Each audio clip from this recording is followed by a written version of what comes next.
Je suis très heureux de pouvoir vous donner cette conférence sur la psychanalyse. Je remercie les organisateurs de cette soirée de leur aimable invitation. Il peut paraître quelque peu paradoxal d'entendre un prêtre parler de la psychanalyse. Mais si l'on comprend bien l'étymologie de ce mot, psychanalyse, c'est-à-dire l'analyse de l'âme, on ne s'étonne plus, parce que tout ce qui touche à l'âme intéresse le prêtre. Et c'est bien sous cet aspect-là que nous envisagerons ce soir la psychanalyse.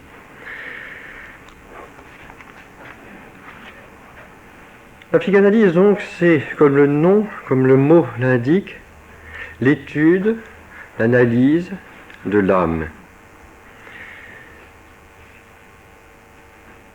C'est un phénomène de société actuellement. C'est un phénomène qui se manifeste de la façon suivante. On a de plus en plus recours à la psychanalyse. De façon plus ou moins diluée, mais on a de plus en plus recours aux idées, aux termes qui renvoient à la psychanalyse.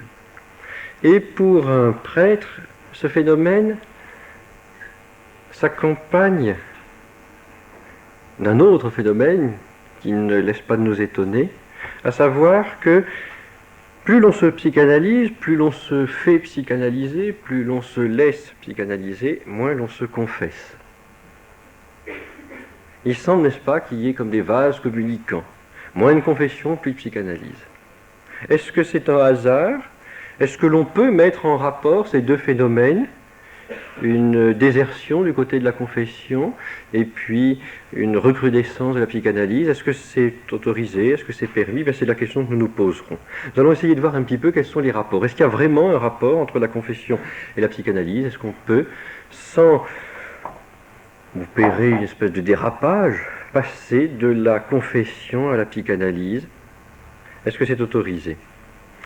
Il est certain qu'il faut, que l'on peut constater une certaine similitude entre la pratique de la confession et la pratique de la psychanalyse.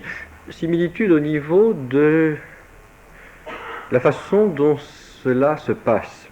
Des deux côtés, on constate, aussi bien au niveau de la confession qu'au niveau de la psychanalyse, on constate un effort d'introspection. Il s'agit, n'est-ce pas, pour le pénitent ou pour le patient de se livrer à une investigation, une inquisition, une recherche dans son passé. Et de ce fait, certains auteurs, des auteurs catholiques même, ont dit, bien c'est la même chose. On pourrait peut-être considérer la psychanalyse comme une forme de confession laïque, une confession où il n'y aurait pas d'absolution, une confession où l'on n'exposerait pas tant des péchés que des problèmes. Cette assimilation est un petit peu rapide. Ça n'est pas tant sur cette similitude extérieure, apparente, qu'il faut insister, je crois que c'est surtout sur les différences profondes. Le but donc de cette conférence sera de montrer qu'il y a une différence et même une opposition entre la confession et la psychanalyse. Je ne veux pas l'avancer gratuitement, c'est pourquoi vous me permettrez de vous citer des textes, beaucoup de textes, pour que vous voyiez bien par vous-même que ces choses-là sont documentées, que l'on n'avance pas cela de façon arbitraire. La première différence que l'on doit établir, si l'on veut être honnête, c'est que dans une cure psychique, dans une cure psychanalytique, on ne recherche pas le pardon sacramentel des péchés. Jamais l'on demandera à un psychanalyste d'absoudre son patient. Et surtout, lorsque l'on va se faire psychanalyser, on n'a pas le sentiment d'une certaine culpabilité. On ne confesse pas des péchés, encore une fois, on expose une certaine souffrance intérieure, une souffrance personnelle. Et l'on ne va pas porter ses péchés aux pieds du prêtre. Ça, c'est une différence essentielle. Il faut la creuser, il faut l'approfondir pour bien saisir cette opposition entre la confession et la psychanalyse. La question que nous devons nous poser si nous voulons être sérieux, c'est qu'est-ce que le psychanalyste cherche. Il est entendu qu'il y a un effort d'introspection, il y a une recherche, on fouille dans le passé du patient.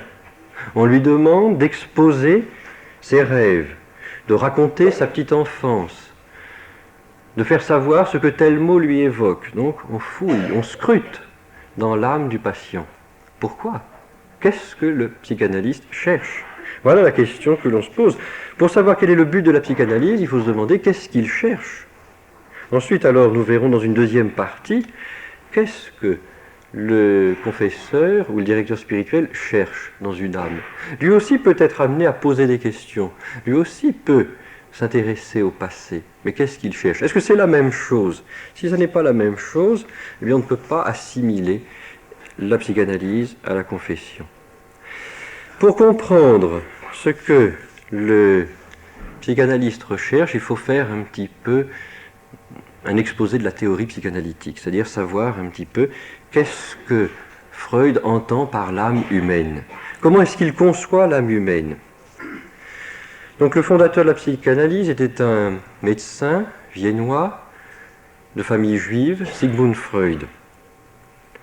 Il a exposé dans une œuvre très très importante, très abondante, ces théories. Je vais devoir évidemment résumer quelque peu. Pour lui, n'est-ce pas, l'âme se compose ou se décompose en trois instances, c'est-à-dire il y a trois parties. Trois parties. Une première partie qui est une partie parfaitement inconsciente, dont on ne peut pas avoir conscience. C'est la partie fondamentale, c'est la partie primordiale. Elle reçoit le nom de ça. C, c'est dit A. On peut aussi l'appeler le soi. Les anglo-saxons l'appellent du nom latin id. Le ça est inconscient, et c'est la partie fondamentale. Déjà, voyez-vous, cette expression, le ça est inconscient et c'est la partie fondamentale, ça doit nous faire réfléchir. Ça veut dire que la partie fondamentale de notre âme, selon Freud, nous échappe. Ce qui fait le cœur de notre personnalité, nous n'en sommes pas les maîtres. Nous ne pouvons pas exercer une maîtrise sur cette partie-là. Dans ce ça, inconscient, se trouvent ce que l'on appelle les pulsions. Elles se ramènent fondamentalement à deux. La pulsion de vie et la pulsion de mort. La pulsion de vie est identifiée à la libido, c'est-à-dire le désir principalement sexuel. Et la puissance de mort, c'est la destruction. Ce sont les deux puissances, les deux pulsions fondamentales. Et tout cela est régi par un principe aveugle qu'on appelle le principe de plaisir. Ces pulsions n'ont qu'une seule finalité, un seul but, chercher leur satisfaction. Et de la façon la plus aveugle, la plus inconsciente qu'on puisse imaginer. Au-dessus de cette partie, parfaitement inconsciente, se situe le moi. Le moi, lui, est une partie consciente. Il faut considérer le moi comme un tampon, comme une partie intermédiaire entre deux choses. Le moi est pris, si vous voulez, ou compris, entre le ça, dont je viens de parler, c'est-à-dire cette instance inconsciente, et le réel. Le réel, qu'est-ce que c'est ? C'est le monde qui nous entoure. C'est-à-dire les personnes de notre famille, les objets qui nous entourent. Le ça, je vous l'ai expliqué, cherche à se satisfaire, toujours. Mais le réel ne permet pas toujours que l'on se satisfasse comme cela. Prenons un exemple très, très simple. Imaginons donc, toujours selon le système freudien, que nous ayons une pulsion de mort, c'est-à-dire un instinct de destruction, vis-à-vis de telle ou telle personne. C'est-à-dire qui faisant partie du réel. Pensez-vous que la personne se laisse faire ? Pensez-vous que la personne dise, bien puisque c'est pour satisfaire votre puissance, votre pulsion de destruction, eh bien allez-y, détruisez-moi. Non, en général, le réel ne réagit pas comme cela. Alors le moi est entre les deux, entre le ça, qui est extrêmement impulsif, et puis le réel qui ne se laisse pas toujours faire, qui ne laisse pas les pulsions se satisfaire. Le moi est chargé de jouer les arbitres, c'est-à-dire de voir ce que le ça réclame et ce que le réel permet de réaliser. Ce que le réel permet de réaliser, est-ce que ça correspond avec ce que les pulsions réclament? Je vous lirai quelques textes ensuite pour illustrer cela.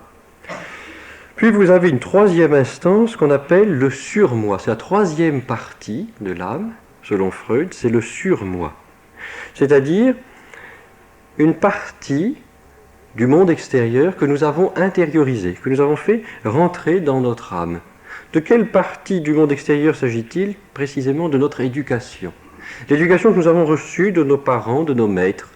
Eh bien, au lieu de les considérer toujours comme une chose extérieure à nous, ces éléments de notre éducation, nous les faisons rentrer dans notre esprit, et cela devient, selon Freud, notre conscience. C'est ce qui fait notre conscience.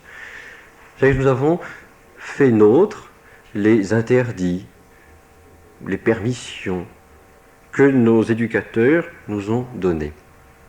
Alors, il ne faut pas, comme je vous disais, vous donner l'impression que tout cela est avancé gratuitement. Nous allons prendre quelques textes.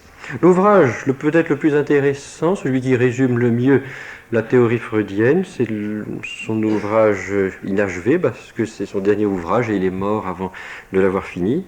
Ça se trouve aux presses universitaires de France et s'intitule « Abrégé de psychanalyse ».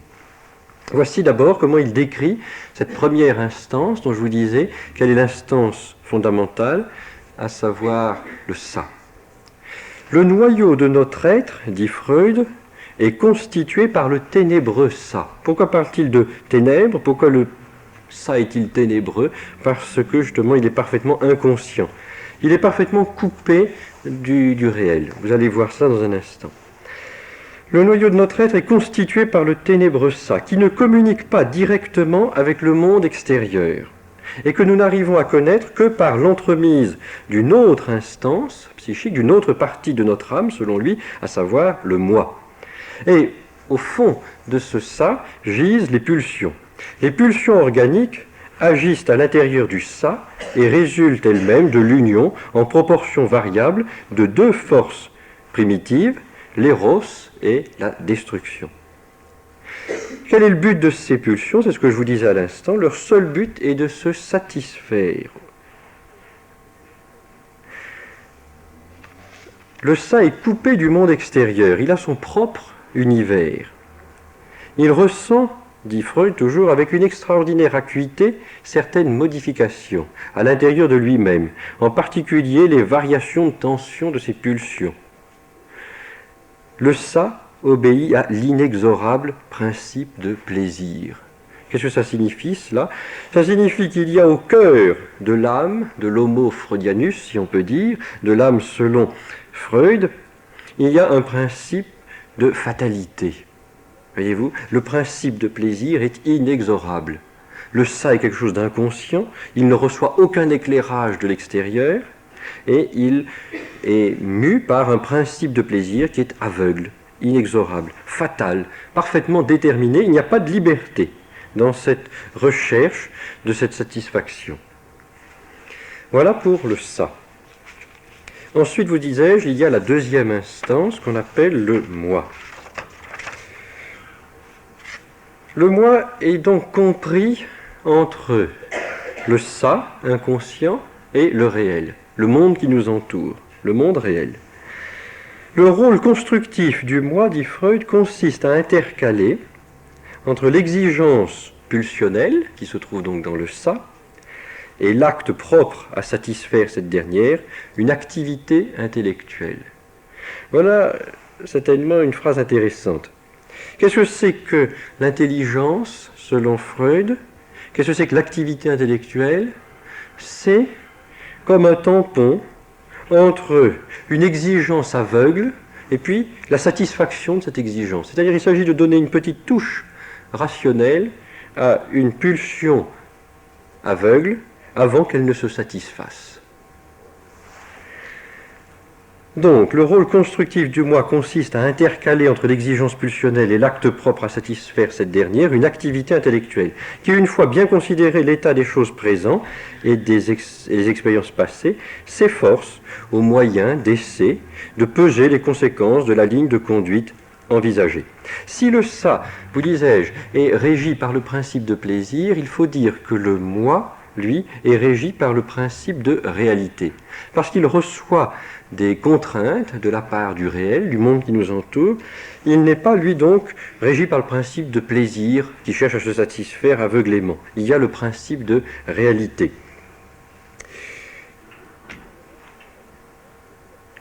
Ce qu'il y a d'intéressant, donc, c'est de voir ce rôle intermédiaire. Freud dit à la page suivante, le moi doit lutter sur deux fronts. Il est donc pris, vous voyez, comme une armée qui serait prise entre deux troupes ennemies. Sur deux fronts, il faut lutter. L'ennemi intérieur, on pourrait presque dire la cinquième colonne, si vous voulez, le ça. Il lui faut défendre son existence à la fois contre un monde intérieur, trop exigeant, c'est-à-dire ayant des pulsions trop exigeantes, et un monde extérieur qui ne lui permet pas justement de se satisfaire. Il utilise contre ces deux adversaires les mêmes méthodes de défense. Donc contre l'ennemi intérieur, le ça, et contre l'ennemi extérieur, le réel. Cette conception, n'est-ce pas, de l'âme humaine est étrange, parce que elle envisage donc le moi, où se trouve l'activité intellectuelle, de façon toujours conflictuelle. Il y a un conflit à l'intérieur, conflit à l'extérieur. Ce n'est pas spécialement épanouissant, il faut l'avouer. Donc, sur deux fronts, le moi doit lutter, le monde extérieur, le monde intérieur. Il utilise contre ces deux adversaires les mêmes méthodes de défense, mais, dit-il, celle-ci s'avère particulièrement inefficace contre l'ennemi du dedans. Ça veut dire donc que le ça, l'ennemi du dedans, est beaucoup plus fort, beaucoup plus puissant encore que le réel. Par suite de son identité, de son intimité avec le ça, effectivement, le ça appartient à l'âme, comme le moi d'ailleurs, le moi a de grandes difficultés à échapper aux dangers intérieurs, et même lorsque ces derniers peuvent, pendant un certain temps, être tenus en échec, il n'en reste pas moins menaçant. On ne voit pas donc, comme dans une conception naturelle, ordinaire, on ne voit pas donc une harmonie établie entre le sujet, donc chaque homme, et puis le monde extérieur, le monde qui l'entoure.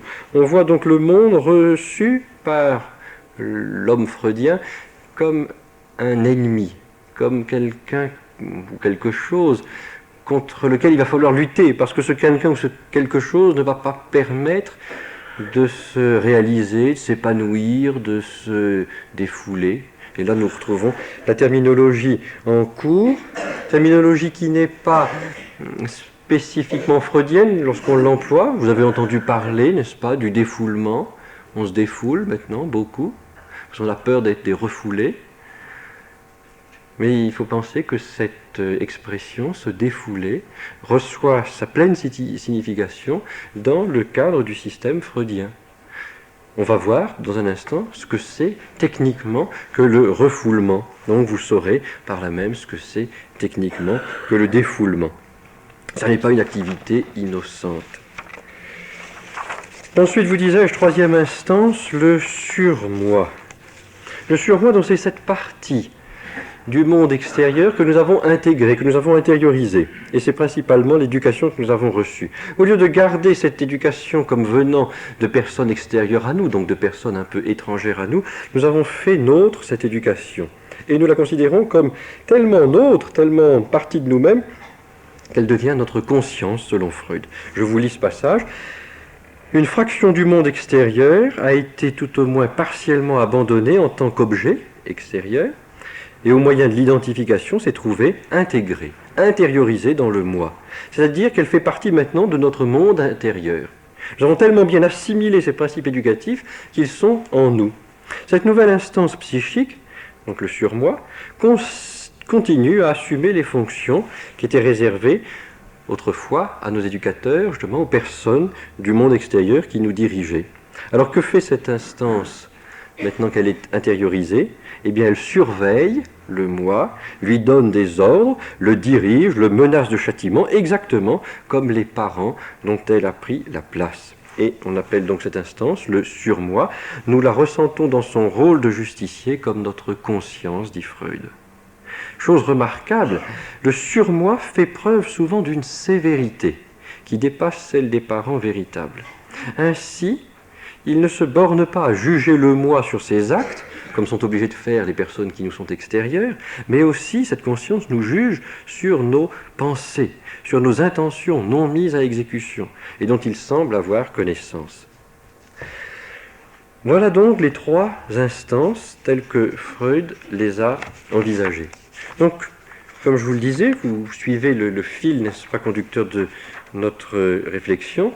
Avant donc de savoir ce que le psychanalyste cherche, il faut savoir déjà comment il analyse la psyché, c'est-à-dire l'âme. Comment est-ce qu'il la décompose? Qu'est-ce qu'il voit? Il faut penser donc que chaque fois qu'on se met entre les mains d'un psychanalyste, il a ce schéma en tête.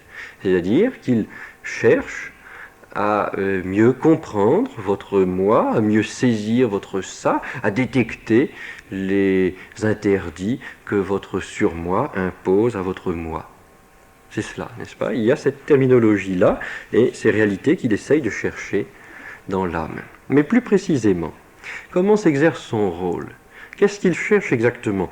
Il ne se contente pas de repérer de façon intellectuelle, cérébrale, où est le ça, le moi et le surmoi. D'abord, le ça ne se connaît pas, puisqu'il est parfaitement inconscient. S'il est inconscient au sujet, il est difficile à quelqu'un d'extérieur au sujet, d'extérieur au patient, d'arriver à le détecter. Qu'est-ce qu'on cherche exactement? Ce que l'on cherche, ce sont les pulsions. Ce qu'un psychanalyste cherche, ce sont les pulsions. Alors il faut vous expliquer un petit peu ce que c'est qu'une pulsion. Je vous ai dit simplement, en commençant, les pulsions se ramènent à deux pulsions fondamentales, une pulsion d'ordre sexuel, la libido, l'éros, et puis une pulsion agressive, de destruction, la mort, thanatos.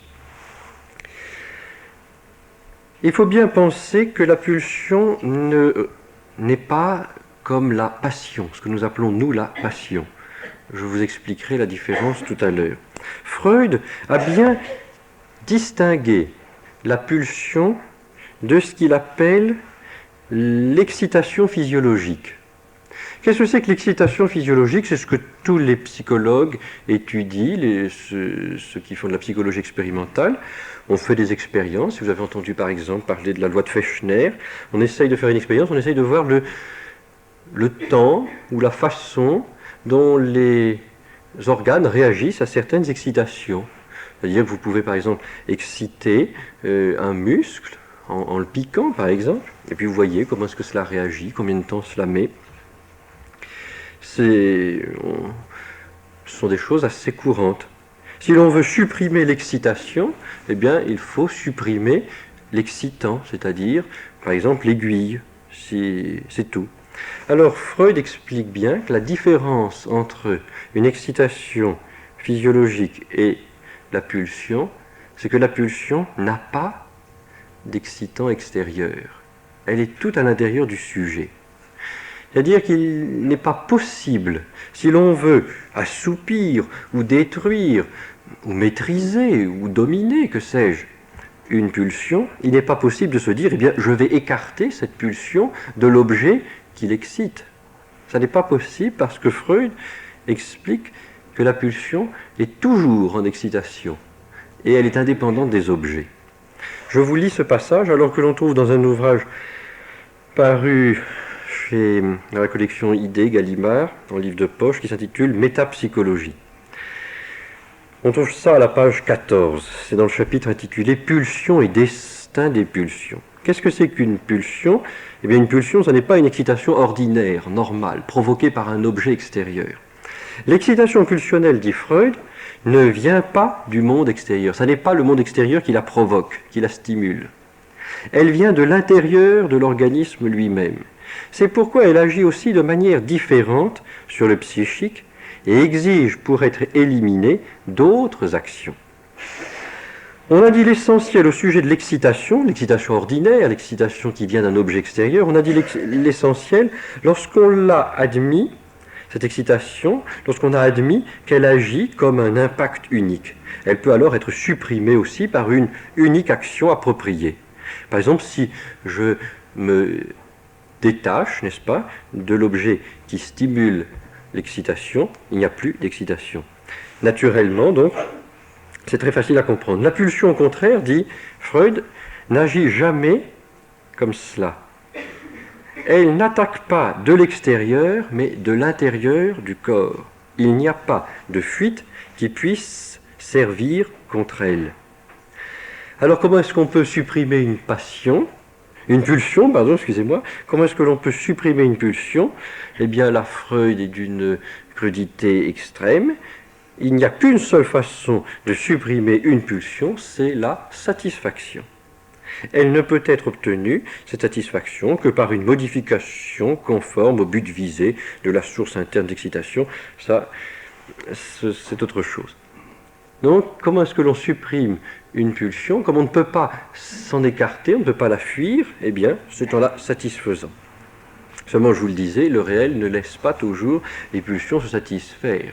Et là, essayez, si ce discours vous semble un petit peu abstrait, essayez de faire quelques comparaisons avec le discours en vogue, le discours à la mode. Non seulement on parle de refoulement, j'y viendrai dans un instant, mais on parle aussi souvent de pulsions, de satisfaction de ces pulsions. C'était plus fort que moi, c'était une pulsion en moi. Cela arrive souvent.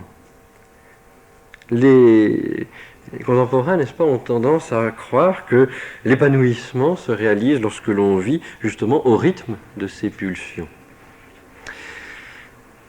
La pulsion donc a son origine dans des sources d'excitation à l'intérieur de l'organisme.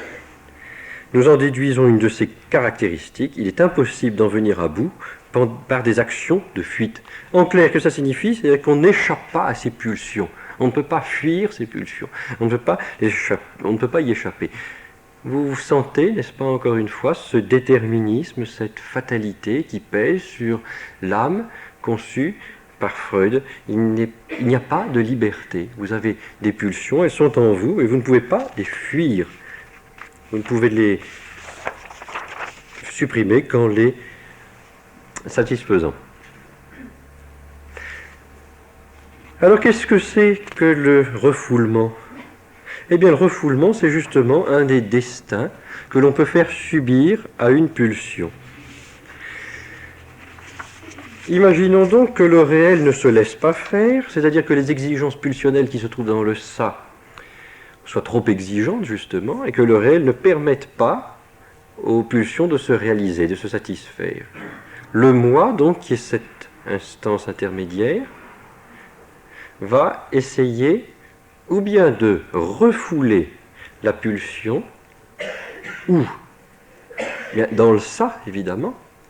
Si la pulsion se trouve dans l'inconscient, elle cherche à se manifester parce qu'elle cherche à se satisfaire, le réel dit non, alors le moi est chargé de refouler la pulsion. Voyez-vous, on peut envisager de façon un petit peu imagée le ça comme une espèce d'énorme marmite où grouille quantité de reptiles, une faune un peu spéciale, et puis de temps en temps elle lève le couvercle, cette faune, et puis on voit si c'est possible ou pas. Si c'est pas possible, il faut refouler dedans, c'est-à-dire remettre dedans de force. Alors c'est ce que fait le moi, et c'est ce qu'on appelle le refoulement. C'est un des destins de la pulsion. J'imagine, prenons cet exemple toujours, que vous ayez une pulsion de destruction, que vous vouliez abréger le séjour sur Terre d'un de vos proches, pas nécessairement par philanthropie, mais parce que vous avez justement cet instinct de destruction en vous, puis vous voyez si c'est possible ou si ça ne l'est pas. Il se trouve que ça ne l'est pas. Alors vous devez refouler cette pulsion en vous. Et qu'est-ce qu'il faut défouler? Ben justement ces pulsions-là. Lorsqu'elles ont été trop refoulées, eh bien, il faut qu'elles soient défoulées. Il y a une autre façon de concevoir le destin des pulsions, c'est ce que l'on appelle la sublimation. C'est-à-dire qu'on n'arrive pas à réaliser, à satisfaire une pulsion, alors on va la détourner. On la détourne vers des activités de substitution, vers des ersatz. Imaginons que vous ayez toujours cette pulsion de mort, que vous ne puissiez pas l'exercer sur cette personne, unique objet de votre ressentiment. Alors, vous allez détourner cette pulsion, c'est-à-dire que vous allez vous livrer à une activité de type intellectuel, artistique, moral, spirituel, Ce que vous ne pouvez pas faire dans la réalité, vous le ferez dans l'art, dans l'imaginaire, dans la religion, parce que pour Freud, n'est-ce pas, la religion est une sublimation, c'est-à-dire qu'on sublime les choses que l'on ne peut pas faire.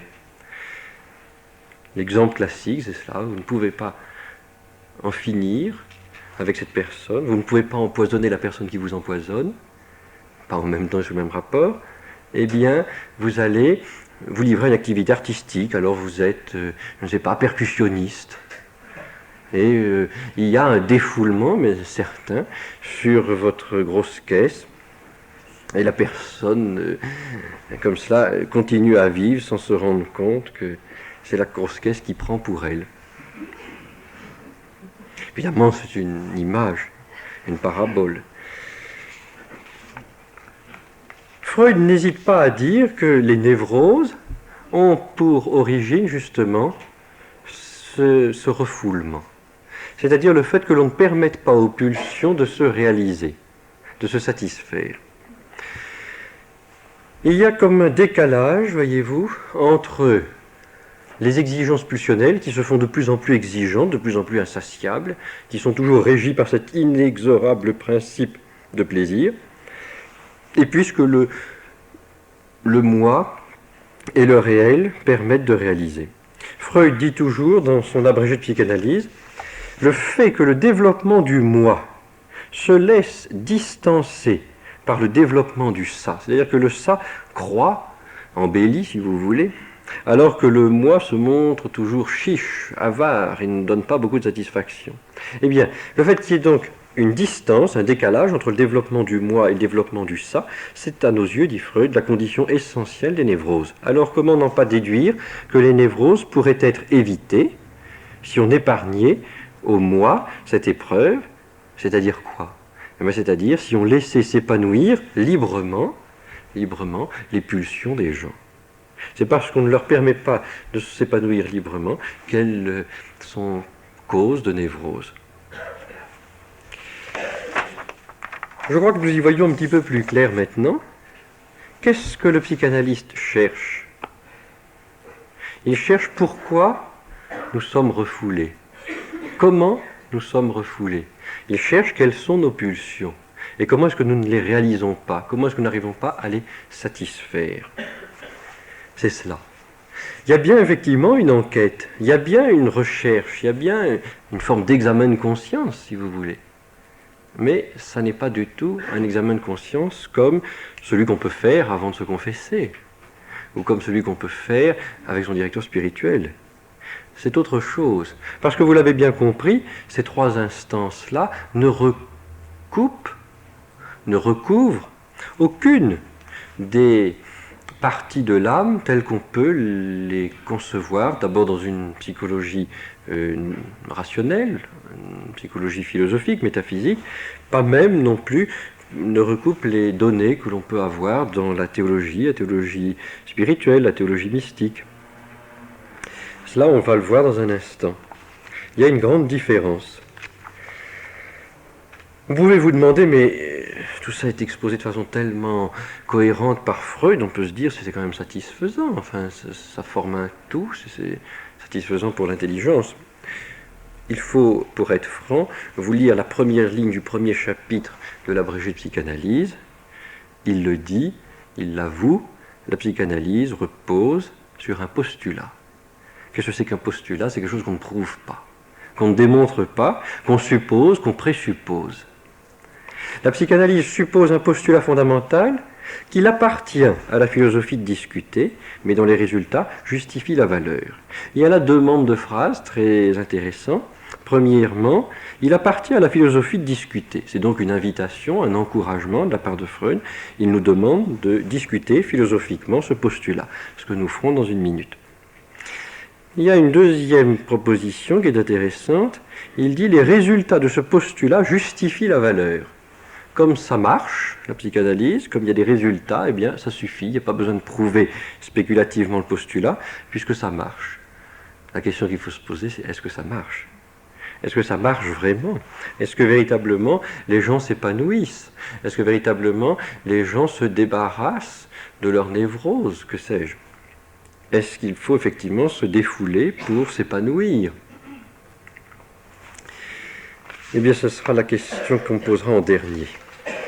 Puisque Freud nous invite à juger un petit peu philosophiquement son œuvre, eh bien, je pense qu'on peut demander à un philosophe comme Jacques Maritain de nous donner un petit peu quelques indications. Qu'est-ce qu'il pense de ce postulat? Qu'est-ce qu'il dit? Vous avez une étude qui est parue dans la revue Thomiste en 1938, qui s'intitule Freudisme et psychanalyse. Et alors voici quelques extraits, quelques mots. Il dit, n'est-ce pas, que cette psychologie est envahie et submergée de toutes parts par une pseudo-métaphysique. Il travaille plus avec l'imagination, il a les préjugés du scientisme, du déterminisme, du matérialisme, et aussi les préjugés de l'irrationalisme. Il dit que les schémas de l'appareil psychique, c'est-à-dire donc le ça, le moi et le surmoi dont nous avons parlé à l'instant. Donc les schémas de l'appareil psychique proposés par Freud, tout cela illustre la confusion dont nous venons de parler. Il dit que c'est une mythologie explicative. Il est sévère, quoi. Est-ce qu'il a raison d'être sévère? Je crois que oui. Parce qu'au plan philosophique, on ne peut pas justifier le postulat fondamental de la psychanalyse. En revanche, ce que l'on peut très très bien voir, et je pense que c'est peut-être la première conclusion qu'on peut tirer au terme de cette première partie, c'est qu'il y a fondamentalement chez Freud une haine de la raison et de la liberté. Essayez de voir un petit peu. Quelle est la part faite à la raison et à la liberté chez Freud? Elle est nulle, ou quasi nulle. Il n'y a pas d'activité proprement rationnelle. En effet, vous avez le ça qui est l'instance fondamentale. Or, le ça est aveugle. Il échappe à la logique courante, à la logique rationnelle. C'est une force aveugle, instinctive, pulsionnelle. Elle cherche à se satisfaire de la façon la plus brutale qu'on puisse imaginer. Il n'y a pas de place pour elle, il n'y a pas de place en elle pour l'intelligence. Au niveau du moi, il y a une intelligence, oui, je vous disais, c'est cette intelligence qui s'intercale entre l'exigence pulsionnelle et sa satisfaction. C'est-à-dire qu'on saupoudre, qu'on met une petite pincée d'intellectualité entre une exigence pulsionnelle et puis sa satisfaction. Au niveau du surmoi, on ne voit pas non plus quel est le rôle de l'intelligence, puisqu'il s'agit plutôt d'intégrer les interdits, les tabous que les parents peuvent transmettre. Quelle est la part de la liberté? On ne la voit pas non plus, puisque le ça, qui est encore une fois l'instance fondamentale, primordiale, le ça échappe à toute notion de liberté.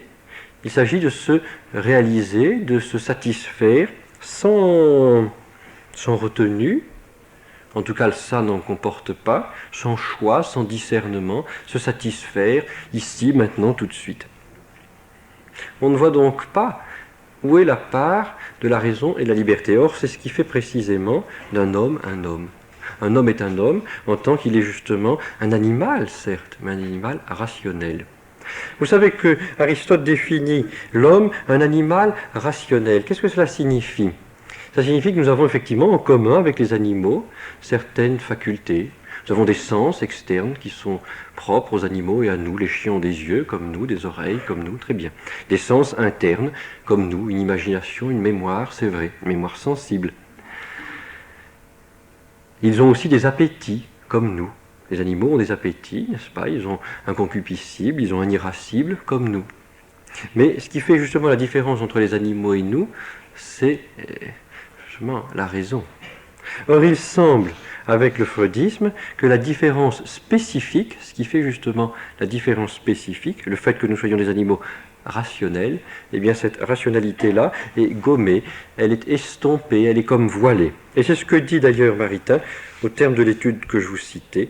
Il dit qu'il voit dans le freudisme une haine profonde de la raison. Pourquoi cette haine de la raison? Parce que certainement il veut dénuder la nature humaine. Comment est-ce que l'on dénude la nature humaine? En lui enlevant son attribut principal, en lui enlevant justement cette raison, cette intelligence et cette volonté où se trouve la liberté. Pourquoi le fait-il?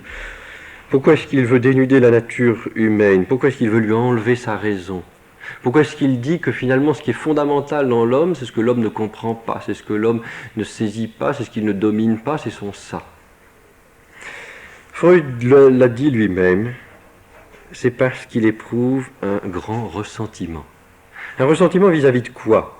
Ressentiment avant tout contre tout ce qui forme et régulation rationnelle, morale, religieuse, en prétendant au nom d'un idéal mater le monde de l'instinctivité, accroîtrait le malheur des hommes et provoquerait en eux le désordre psychique.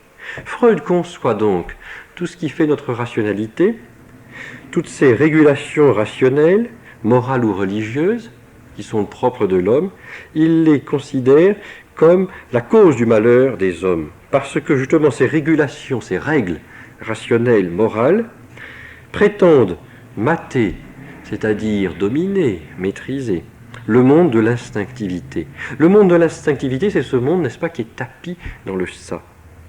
Et il ne faut pas justement qu'il soit dominé, qu'il soit maté. Il faut au contraire qu'il puisse proliférer, n'est-ce pas, qu'il puisse se développer sans aucune retenue. C'est à cette condition, n'est-ce pas, qu'il envisage le bonheur. Vous comprenez alors l'effort du psychanalyste. L'effort du psychanalyste, ça n'est pas tant de chercher quelles sont les raisons au plan rationnel que le malade, que le patient qu'il a entre les mains peut développer. C'est pas cela qui l'intéresse. C'est plutôt les raisons cachées, c'est-à-dire celles qui sont irrationnelles, celles qui sont purement pulsionnelles, purement instinctives, purement aveugles. Ce sont celles-là qui l'intéressent. C'est ce qui fait donc que chaque fois qu'un psychanalyste étudie un texte, il ne cherche pas ce que le texte veut dire, mais il cherche ce qu'il y a d'inconscient sous le texte. Vous avez par exemple des psychanalyses d'œuvres artistiques, par exemple les psychanalyses des tableaux de Léonard de Vinci. Freud s'est livré à cela, ou des psychanalyses d'hommes de lettres. Les successeurs de Freud ont même établi ce qu'on appelle la psychocritique. La psychocritique, dont il s'agit de psychanalyser tous les auteurs.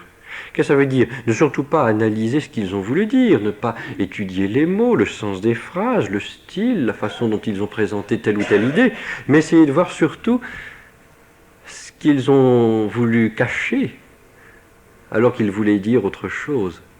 Et il y a toujours donc une recherche en profondeur. C'est pourquoi un des noms de la psychanalyse, c'est la psychologie des profondeurs. On cherche toujours ce qu'il y a en dessous. On pense qu'un homme ne se connaît pas. Ce qu'il y a d'intéressant dans l'homme, c'est son ça. Et il faut chercher à déterminer cela.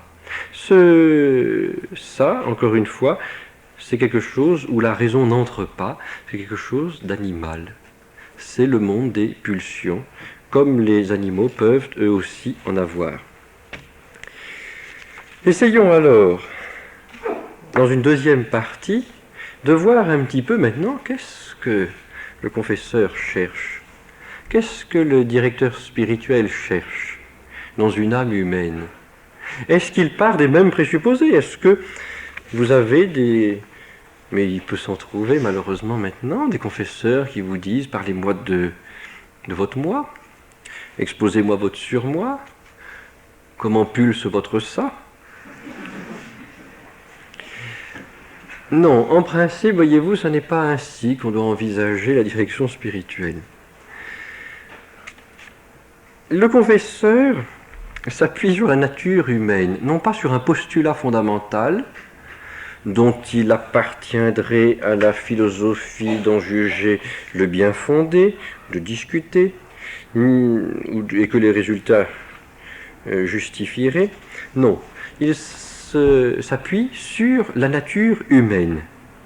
Non pas la nature humaine telle qu'elle a été inventée par Freud à la fin du siècle dernier, au début de ce siècle, mais la nature humaine telle que tous les philosophes, même les philosophes anciens, même un Platon, même un Aristote, et puis ensuite tous les philosophes de la Philosophia Perennis, Saint Thomas bien entendu, comment est-ce qu'ils l'ont vu, comment est-ce qu'ils l'ont étudié?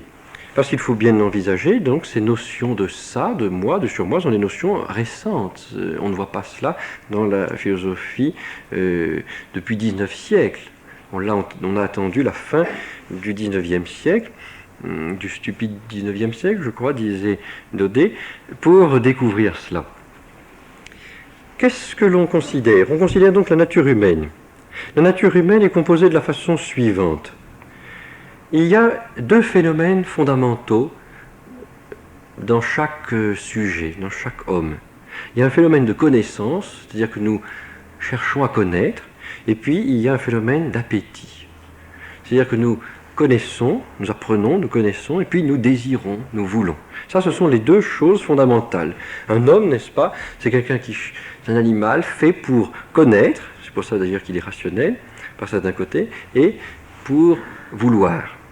Mais c'est vrai que cette connaissance et cet appétit se situent sur deux plans. Il y a chez nous un plan animal, un plan sensible, et puis il y a un plan rationnel.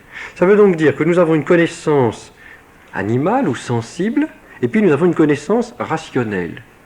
Cette connaissance sensible, bien nous la connaissons bien. C'est la connaissance qui passe par nos sens, nos 5 sens externes, 6 pour les dames, 4 sens internes, c'est-à-dire l'imagination, la mémoire, et puis ce que l'on appelle l'estimative ou la cogitative.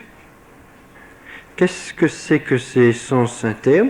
C'est-à-dire, ce sont ces objets sensibles, concrets, mais que nous arrivons à faire rentrer dans notre esprit. Mais les animaux ont cela aussi, c'est-à-dire que les animaux ont ces 5 sens externes, comme nous, et ils ont aussi ces 4 sens internes. Les animaux, eux aussi, ont une imagination très, très sensible. Et on voit, n'est-ce pas, les chiens, par exemple, lorsqu'ils dorment, on voit bien qu'ils peuvent avoir des images parce qu'ils bougent. Et puis alors, il y a une autre connaissance que nous n'avons pas en commun avec les animaux, c'est ce qui fait justement notre différence spécifique, c'est la connaissance rationnelle, c'est celle qui passe par l'intelligence. C'est-à-dire une intelligence. Par l'intelligence, nous ne sentons pas, nous connaissons. C'est totalement différent. Nous connaissons de façon abstraite, nous sommes capables de définir. Par exemple, par la connaissance sensible, il nous est impossible de définir une notion comme la notion de justice. En revanche, au niveau de l'intelligence, on arrive très bien à comprendre, à connaître ce que c'est que la justice. Mais la justice, ça ne se sent pas, ça ne se flaire pas, ça ne se palpe pas, ça ne tombe pas sous le sens, non, ça tombe sous l'intelligence, c'est autre chose. Et puis alors, vous disais-je, deuxième phénomène fondamental, l'appétit. Et alors là, il y a aussi un appétit sensible que nous avons en commun avec les animaux, et puis un appétit rationnel qui nous est propre. L'appétit sensible, eh bien, ce sont justement les deux appétits fondamentaux, l'irascible et le concupiscible, et puis c'est ce qui fonde la division des passions. Toutes les passions se trouvent là. Et puis il y a cet appétit rationnel qu'on appelle la volonté. Et comme il y a une différence entre l'intelligence et les sens, il y a une différence entre la volonté et l'appétit sensible. Ça veut dire que la volonté ne se réduit pas à la passion. La meilleure preuve, nous le savons bien, c'est que parfois nous sommes obligés, par un acte de volonté, d'aller contre les passions. Donc c'est ce qui prouve bien que la volonté et la passion ne sont pas du même ordre. Par la volonté, nous voulons, nous aimons, tandis que par les passions, nous désirons simplement. Alors les animaux ont ces passions, mais ils n'ont pas de volonté. Cela, c'est ce que tous les philosophes, n'est-ce pas, ont vu. Il y a toujours eu cette division quadripartite de l'âme. Une connaissance sensible, une connaissance rationnelle, un appétit sensible, un appétit rationnel. Ce que l'on ne voit plus très bien chez Freud, c'est justement la connaissance rationnelle et l'appétit rationnel, c'est-à-dire l'intelligence et la volonté. Mais il est évident que le confesseur ou le directeur spirituel ne s'arrête pas à cette connaissance de la nature. Il se trouve que cette nature est déchue. Cette nature est déchue par le péché originel. C'est-à-dire que depuis le péché originel, eh bien, la partie sensible a tendance à se révolter, à conspirer contre la partie rationnelle. Comment cela s'est-il passé ? Alors là, c'est notre foi qui nous le dit, nous quittons le domaine de la pure philosophie. Par le péché originel, l'homme s'est révolté contre Dieu. C'est un péché, n'est-ce pas, qui se trouve dans l'intelligence, dans la volonté, au plan rationnel. C'est le non serviam, c'est donc cette révolte, péché d'orgueil. Mais qu'est-ce qui s'est passé ? C'est qu'en refusant cette soumission par rapport à Dieu, l'homme s'est vu lui-même en proie à une révolte intérieure. C'est-à-dire que la sensibilité a cherché à se révolter contre la rationalité. Les appétits sensibles conspirent contre la volonté. C'est pour ça d'ailleurs que souvent la volonté a à maîtriser ses appétits sensibles. Et puis, la connaissance sensible elle-même se révolte contre la connaissance intellectuelle, la connaissance rationnelle. On voit par exemple l'imagination proliférer de façon exubérante, elle a tendance à obséder l'âme et l'intelligence ne fonctionne plus normalement, l'imagination domine et il est curieux qu'on ait pu lire sur certains murs un certain mois de mai, l'imagination au pouvoir. On réclamait, n'est-ce pas, que l'imagination soit au pouvoir, c'est-à-dire au pouvoir, bien sûr le pouvoir suprême, ça veut dire qu'elle domine tout, ça veut dire qu'elle domine l'intelligence, ça veut dire donc que l'intelligence qui est notre différence spécifique par rapport aux animaux se trouverait ravalée en dessous de l'imagination. C'est poétique, n'est-ce pas, l'imagination au pouvoir, ça s'accompagnait d'autres slogans, sous les pavés, le sable, au bout du boulevard Saint-Michel, la plage. C'était charmant, mais ça avait une signification déjà psychologique et peut-être même philosophique. L'imagination au pouvoir, ça n'est pas un slogan innocent, cela a une portée assez lourde de conséquences. L'imagination au pouvoir, ça veut dire donc, oui, la partie sensible doit être au pouvoir et la partie rationnelle doit être au rencard, si je puis m'exprimer ainsi. Qu'est-ce que ça signifie donc? Le péché originel révolte de notre intelligence, de notre volonté contre Dieu, perte de la grâce, et en conséquence, révolte de la sensibilité contre la rationalité. Ce que je vous dis là peut-être vous semble un peu trop marqué par la théologie catholique, et vous vous dites, mais est-ce que c'est recevable par tout homme de bonne foi? A-t-on la bonne foi si on n'a pas la foi catholique? Je vous laisse répondre à la question. Néanmoins, pensez qu'un païen, un poète latin comme Ovide l'avait perçu de façon implicite, de façon allusive. Vous connaissez tous, n'est-ce pas, ce vers où il dit « Je vois ce qu'il y a de meilleur, je l'approuve, mais je fais ce qu'il y a de moins bien. » Pourquoi ce décalage entre ce que je vois de bien et ce que je fais de moins bien, alors que j'approuve ce que je vois de bien?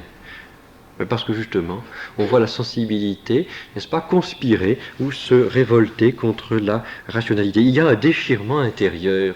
Nous ne sommes pas un, nous sommes terriblement divisés. Saint Paul, alors, lui-même l'a vu dans l'Épître aux Romains, au chapitre 7. C'est bien ce qu'il exprime, n'est-ce pas? Il sent deux hommes en lui. Et pour vous récréer un tout petit peu, je vous propose la traduction que Racine en a donnée. Cela vous permettra de situer. Racine a traduit, n'est-ce pas, ce chapitre 7 de Romains, l'Épître aux Romains. « Mon Dieu, quelle guerre cruelle! Je sens deux hommes en moi. L'un veut que, plein d'amour pour toi, mon cœur te soit toujours fidèle. L'autre, à tes volontés rebelles, me révolte contre ta loi. L'un, tout esprit et tout céleste, veut qu'au ciel sans cesse attaché et des biens éternels touchés, je compte pour rien tout le reste. Et l'autre, par son poids funeste, me tient vers la terre penchée. Hélas, en guerre avec moi-même, où pourrais-je trouver la paix? Je veux et n'accomplis jamais. Je veux, mais aux misères extrêmes, je ne fais pas le bien que j'aime et je fais le mal que je hais. Ô grâce, aux rayons salutaires, viens me mettre avec toi d'accord, et domptant par un doux effort cet homme qui t'est si contraire, fais ton esclave volontaire de cet esclave de la mort. Évidemment, ce qui est certainement le plus expressif, c'est cela, n'est-ce pas? Je veux et n'accomplis jamais, je veux mais aux misères extrêmes, je ne fais pas le bien que j'aime, et je fais le mal que je hais. Nous sentons cela. Nous sentons qu'effectivement, il y a un décalage entre ce bien que nous voyons, que nous approuvons, et que par lâcheté, par faiblesse, par démission, nous ne faisons pas. Et puis ce mal qu'au fond de nous-mêmes, notre conscience nous reproche, que notre intelligence ne peut approuver, et que nous arrivons quand même à faire. Nous sentons, n'est-ce pas, ce décalage. Ce décalage, il a été exprimé, n'est-ce pas, par l'opposition entre les deux hommes, c'est-à-dire le vieil homme et l'homme nouveau. C'est cela, n'est-ce pas, qu'un directeur spirituel cherche. Où est le vieil homme? Où est l'homme nouveau? Est-ce pour demander à l'âme de croupir avec le vieil homme? Non. Ça n'est pas donc pour assumer la concupiscence que le directeur spirituel fouille dans les âmes, avec bien évidemment l'accord de la personne qui s'est confiée à lui. Ça n'est pas pour lui dire, mais vivez donc au rythme des 3 concupiscences, vivez donc au rythme de vos pulsions, assumez. Non, c'est plutôt dominer, maîtriser, faites mourir le vieil homme et vivez selon les inspirations de l'homme nouveau. C'est une conception complètement différente, radicalement opposée. Il ne s'agit pas donc de se complaire dans le ça, il s'agit de faire mourir le vieil homme. C'est totalement différent. Je vous disais donc que la direction spirituelle, tout comme la confession, présuppose une connaissance exacte de la nature humaine. En effet, pour déterminer si un acte est bon ou mauvais, il faut d'abord déterminer si c'est un acte humain. Est-ce que c'est un acte qui a été vraiment posé par un homme, non pas par un animal, non pas par un frère inférieur, mais par un homme, c'est-à-dire usant de sa différence spécifique, avec son intelligence et sa volonté. Or, vous le savez vous-même, lorsque l'on veut déterminer si un acte est vraiment humain, on cherche au niveau de l'intelligence, est-ce qu'il y a une pleine conscience, une pleine advertence. Au niveau de la volonté, on cherche s'il y a un plein consentement. C'est à cette condition-là qu'on a un acte vraiment humain. Tout le reste, n'est-ce pas, c'est ce que nous voyons au niveau de la pure sensibilité. Est-ce qu'on va laisser la sensibilité de côté? Non. On va se demander aussi, est-ce que la sensibilité s'est placée dans certaines occasions? Est-ce qu'elle s'est placée au contact de certains objets qui l'ont peut-être exacerbée, qui l'ont peut-être surexcitée? Est-ce que c'est cela ou pas? Est-ce que l'intelligence a accepté? Est-ce que la volonté était consentante? Est-ce que l'intelligence voyait bien? Est-ce que la volonté était consentante? Voilà ce qui est vu. Mais cela, je n'insiste pas, parce que vous le savez vous-même. Tout cet effort n'a qu'une seule finalité, qu'un seul but, c'est de permettre justement à l'intelligence et à la volonté, aidée bien évidemment par la grâce, aidée par la foi, aidée par la charité, à mettre de l'ordre. Mettre de l'ordre. Qu'est-ce que c'est, n'est-ce pas, que le vieil homme? Le vieil homme, c'est celui qui marche, si vous voulez, sur sa tête, c'est celui dont l'imagination, c'est-à-dire les pieds, ou à peu près la même chose, sont au pouvoir. Tandis que la partie rationnelle se trouve, n'est-ce pas, complètement soumise. Eh bien, il s'agit de rétablir l'ordre, rétablir la hiérarchie. La grâce doit permettre ce rétablissement de la hiérarchie. L'ascèse aussi, l'ascèse chrétienne, permet ce rétablissement de l'ordre. Tout le reste, n'est-ce pas, c'est une inversion de l'ordre, ou même une perversion de l'ordre.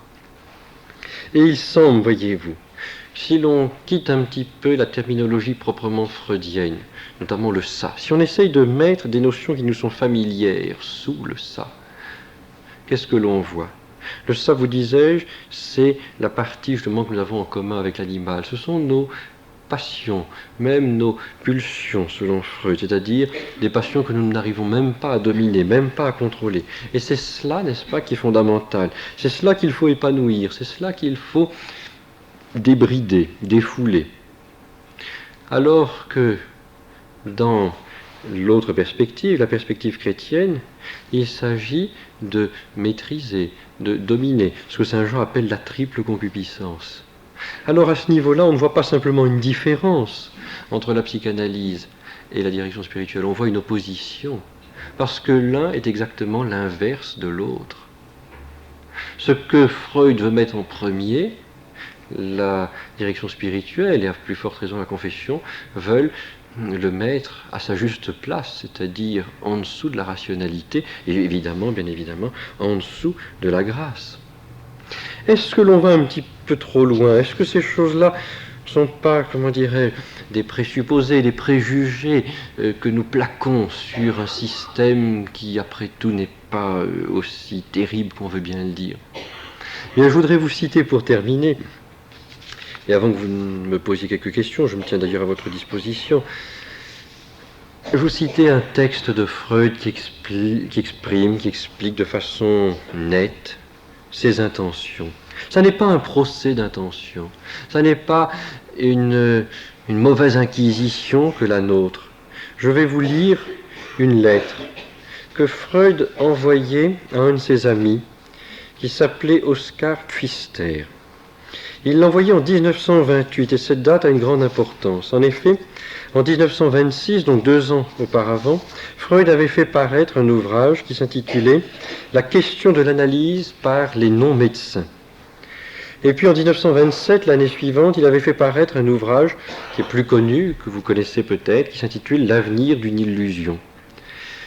Ce livre, il faut le connaître, parce que c'est celui qui nous intéresse. L'illusion, c'est évidemment la religion. L'avenir d'une illusion traite de la nature névrotique, des idées religieuses, selon Freud. Quel était le sujet du premier ouvrage, l'ouvrage de 1926 ? Il s'agissait pour Freud de faire comprendre que la psychanalyse n'a pas à être uniquement faite par des médecins. Il est même bon que la psychanalyse soit faite par des non-médecins bien formés par les thèses freudiennes. À ce moment-là, on pourrait, dit-il, soigner efficacement les gens. Et Freud écrit donc en 1928 à son ami Oskar Pfister cette lettre. « Je ne sais, lui dit-il, si vous avez deviné le lien secret qui existe entre l'analyse par les non-médecins, donc le premier ouvrage, celui de 1926, et puis L'avenir d'une illusion, l'ouvrage de 1927. Dans le premier, la question d'analyse par les non-médecins, je veux protéger la psychanalyse contre les médecins. Donc il ne faut pas que les médecins se mêlent de faire de la psychanalyse. Et dans le dernier ouvrage, à savoir donc L'avenir d'une illusion, je veux protéger la psychanalyse contre les prêtres. Je veux confier la psychanalyse à une profession qui n'existe pas encore. Une profession de ministre séculier des âmes, qui n'aurait pas besoin d'être médecin et n'aurait pas le droit d'être prêtre. Je crois que Freud a bien vu la situation, il sait bien ce qu'il veut et il le dit clairement. Il ne veut pas donc d'une psychanalyse que l'on pourrait réduire à la psychiatrie qui est une science tout à fait estimable. Il existe des maladies psychiques qui ont besoin d'être soignées par des psychiatres, à condition que ces psychiatres soient d'authentiques savants, d'authentiques scientifiques, qui ne fassent pas reposer leur science sur un postulat fondamental dont il appartiendrait à la philosophie de déterminer la valeur. Et il ne veut pas non plus de prêtre. Il lui faut donc, et c'est cette expression-là qui est la définition, je pense, la plus rigoureuse du psychanalyste, parce qu'elle est de Freud lui-même, le fondateur. Qu'est-ce qu'un psychanalyste ? C'est un ministre séculier des âmes, qui n'a pas besoin d'être médecin et qui n'a pas le droit d'être prêtre. Est-ce que l'on a la possibilité de confier son âme, parce que c'est bien cela que la psychanalyse demande. La psychanalyse demande les âmes, la psychanalyse analyse les âmes. Est-ce qu'on a le droit de confier son âme à quelqu'un qui n'a pas de connaissances scientifiques, parce qu'il n'est pas médecin, et qui n'a pas de connaissances spirituelles, parce qu'il n'a pas le droit d'être prêtre? Voilà la question que l'on doit se poser au terme de cet exposé. Et cette question, il faut y répondre sérieusement. On ne peut pas l'envisager. Je pense à devoir donner quelques éléments de réponse. Au cours des questions que vous voudrez bien me poser, eh bien je peux préciser si vous le souhaitez. Pour conclure un tout petit peu cet exposé, j'aimerais vous dire que si ces considérations parfois paraissent un petit peu abstraites, un petit peu techniques, il faut toujours penser que la psychanalyse est sortie des cabinets. La psychanalyse s'est levée des divans, elle est sortie des cabinets, et maintenant elle se trouve dans la rue, elle se trouve dans la vie, elle se trouve dans la société. Tout le monde, n'est-ce pas, a quelques teintures de psychanalyse. C'est surtout sensible dans la littérature. Et j'aimerais alors faire mienne cette citation de l'académicien français Louis Bertrand, qui disait à propos de la littérature, déjà à la fin de la dernière guerre, que cette littérature est une littérature étrange. Pourquoi, dit-il? Parce qu'elle est l'analyse de toutes les corruptions, étude complaisante de tous les gâtismes, de tous les ramollissements, de toutes les démences d'une humanité finissante. Ce que l'on peut dire de la littérature, on pourrait peut-être le dire plus récemment de certaines productions cinématographiques. Analyse de toutes les corruptions, étude complaisante de tous les gâtismes, de tous les ramollissements, de toutes les démences d'une humanité finissante. Évidemment, la peinture Davis a toujours fait partie de la littérature et de toutes les activités artistiques, mais chez les écrivains des époques saines, cette peinture est corrective, elle n'est pas un acquiescement. Eh bien, on peut dire que depuis un certain temps, depuis le début de ce siècle, la littérature ne corrige plus, elle ne redresse pas. Elle suggère ceci: l'humanité est comme ça. Ne faisons pas les malins. Nous nous rejoignons tous dans une commune ignominie, ou plutôt il n'y a pas d'ignominie. Il n'y a ni bien ni mal. Il y a ce qui est fatal, j'allais dire ce qui est brutal, ce qui est bestial. Il y a ce qui plaît ou qui déplaît. Laissez faire, laissez aller, c'est le mot d'ordre de toutes les décadences. Eh bien, je ne pense pas que nous puissions, nous, effectivement, laisser faire, laisser aller, parce que nous ne voulons pas, justement, être des décadents, nous voulons réagir. Cette décadence, vous savez, esthétique, zozotante, zézayante, des petits intellectuels parisiens, qui, je parle en connaissance de cause, qui s'amusent, n'est-ce pas, à voir, justement, toutes ces perversions, tout ce raffinement, n'est-ce pas, dans la perversité. Eh bien, c'est une décadence pour gosses de riches, et nous ne sommes pas des gosses de riches. Voilà.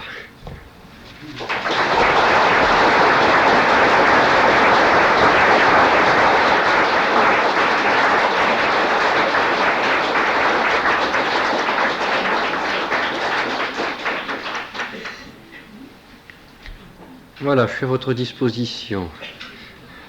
Comme je le dis habituellement dans les conférences, si on ne me pose pas de questions, c'est moi qui en pose. Alors je vois quelques jeunes là-bas, je pourrais leur demander ce qu'ils ont suivi. C'est pour les mettre à l'aise que je dis ça. Je vous en prie. Est-ce qu'il y a une psychanalyse chrétienne? Non. Voyez-vous, la psychanalyse est marquée, n'est-ce pas, par un système, une idéologie, il faut le reconnaître. Cette idéologie, d'ailleurs, a des rapports avec l'idéologie marxiste et l'idéologie nietzschéenne. Je pense surtout à l'idéologie marxiste. Enfin, ce sont deux penseurs comme Herbert Marcuse, par exemple, ou Wilhelm Reich, qui ont essayé d'établir les points de comparaison qu'on peut faire entre le marxisme et le freudisme. Ce n'est pas un hasard, d'ailleurs, si l'homme unidimensionnel de Marcuse a été un des, on n'ose pas dire un bréviaire, mais un des livres de chevet des 68 arts. Donc on ne peut pas envisager la psychanalyse indépendamment de cette idéologie-là. Il y a certainement une psychologie, il y a une psychiatrie, il peut y avoir une psychothérapie qui prennent en compte d'abord les données de la nature humaine, ensuite même on peut envisager les données de la vie spirituelle, mais ça ne peut pas se faire au sein de la psychanalyse, parce que la psychanalyse, comme le marxisme d'ailleurs, est résolument athée. Pour Freud, la religion est une illusion, de même que Marx pensait que la religion était une superstructure idéologique. C'est du même rapport. Et il faut alors évidemment se violenter l'esprit pour arriver au résultat auquel est arrivé, il y a quelques années, un Marc Oraison, qui était prêtre et qui essayait effectivement de faire de la psychanalyse chrétienne, ou alors, de nos jours, une Françoise Dolto, qui a écrit un ouvrage qui s'intitule, si je ne m'abuse, L'Évangile au risque de la psychanalyse. Il y a une incompatibilité. Voyez-vous, j'ai peur que ces auteurs ne fassent aller le syncrétisme jusqu'au crétinisme, j'allais dire, c'est-à-dire qu'ils soient un peu naïfs, qu'ils ne lisent pas suffisamment les textes. Freud n'avait aucune prétention religieuse, au contraire, il avait une finalité plutôt anti-religieuse, parce qu'il considérait la religion comme une source de tourment pour les hommes, c'est-à-dire qu'il fallait s'en débarrasser. si je peux me permettre de conseiller alors un ouvrage, vous pouvez lire par exemple l'ouvrage que l'on trouve encore, paru en 1950 aux éditions du Cèdre, qui s'intitule Rudolf Haller sous l'anti-Freud, de Louis Junier. Il y a un chapitre qui s'intitule Avertissement aux catholiques, et qui est très net, très, très explicite là-dessus. Ça n'est pas, on ne brandit pas l'épouvantail anti-religieux pour faire peur aux pauvres catholiques. Non, on se contente simplement de montrer les textes, et il suffit de tirer les conclusions, et ça tout le monde est capable de le faire. Sauf évidemment si on s'appelle Marc Oraison ou Françoise Dolto.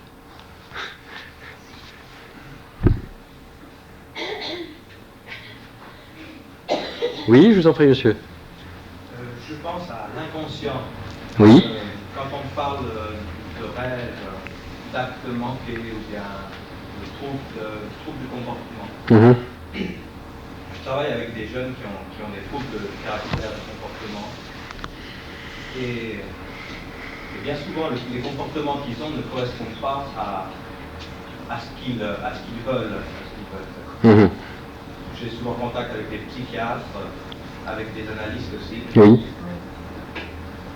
Alors je pense qu'il faut distinguer. Il y a des choses, bien sûr, ces troubles du comportement que vous observez chez vos jeunes, ils existent, et qui est parfois d'ailleurs un décalage chez certains, surtout évidemment s'ils sont gravement handicapés. Il y a un décalage entre ce qu'ils veulent et puis ce qu'ils peuvent faire, ou bien ces actes, n'est-ce pas, qu'ils ne contrôlent pas. Cela existe.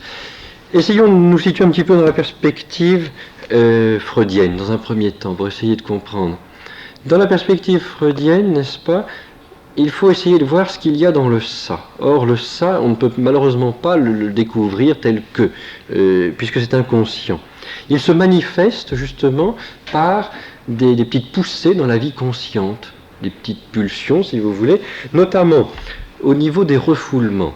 Selon Freud, n'est-ce pas, si vous avez refoulé une pulsion, elle aura tendance à chercher à se manifester, elle voudra un peu se montrer un petit peu, enfin soulever le couvercle dont je parlais tout à l'heure. Comment est-ce qu'elle se manifeste ? Elle se manifeste, selon Freud, justement par ces actes qui échappent au raisonnement. Ce qu'on appelle justement les actes manqués, les lapsus, ou alors les rêves. Alors, donnons un exemple. Je donne souvent, n'est-ce pas, aux étudiants cet exemple-là. Un lapsus, par exemple, vous présentez un plat de poisson à votre belle-mère, et l'exemple est tout à fait innocent, et vous lui dites encore un peu de poison, belle-maman. Bien sûr, c'est un lapsus, mais c'est un lapsus révélateur. Et vous, il n'y a pas de lapsus innocent, gratuit. Un lapsus révèle quelque chose. Vous ne le contrôlez pas, donc c'est intéressant. Donc ça manifeste votre ça. Alors on étudie, n'est-ce pas, ces lapsus. Ou alors on étudie les rêves. Pourquoi le rêve est-il intéressant ? Pour la même raison, parce que le rêve ne échappe au discours rationnel.